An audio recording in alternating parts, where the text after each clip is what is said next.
In the train on the way to Henan, I wrote thank you cards to everyone whose house we'd be staying at. I can only read and type in Chinese. I can't actually write, so I just copied the letters off my phone screen. It had been raining for a month straight before we came, so the Yangtze River level was super high and we could see the flooding from the train. And when we arrived in Zhoukou City, the roads were flooded, and it was pretty terrifying to drive through this. We thought the car would break down and we wouldn't even be able to make it to the mountain.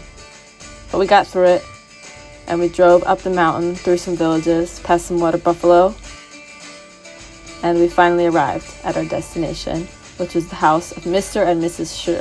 Our tour guide, Yalun, is the head of Upper Huai River Waterkeeper, and he's also an artist. Here's a painting he made of Mr. and Mrs. Shi and their daughter, a family of forest protectors. Mr. Shi's brothers and sisters left the mountain and headed to the cities to work years ago, and now they're all doing quite well economically.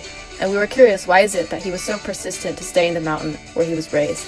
And he said the reason was because the ancient forests of his childhood were disappearing. They were being stolen, they were being cut down, they were being destroyed, and he wanted to bring them back. So he spent his entire life in the mountain protecting the forests. His wife joined him, and together they worked for decades protecting the forests and helping them recover.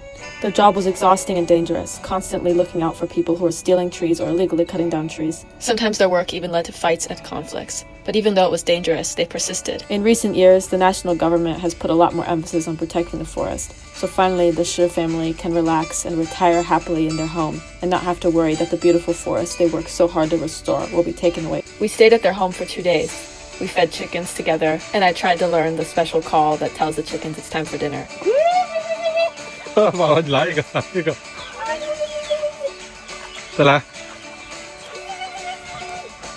We also picked this kind of mushroom-looking thing that grows out of the dirt when it rains. It's called dipi, which translates directly to skin of the earth, which sounds super dramatic, but here's some spicy dipi.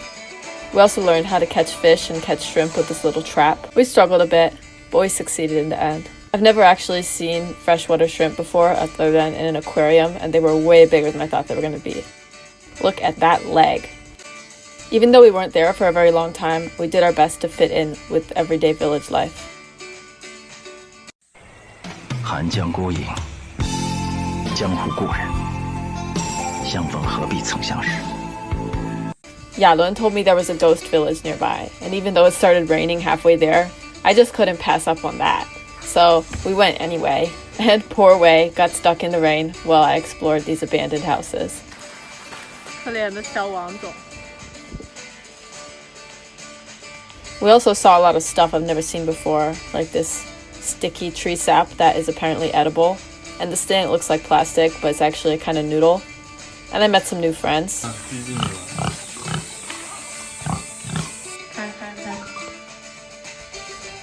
你看，它还会叫，他喜欢我。被你捏疼了那是？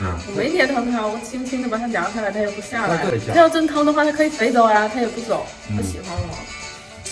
看，他不愿意，他喜欢我。We had a great time with the Shi family, and I think the work they've done is really incredible. They made huge sacrifices to protect and restore the ecology on the mountain and the headwaters of the Huai River, and now the government has stepped in and acknowledged the importance of their work.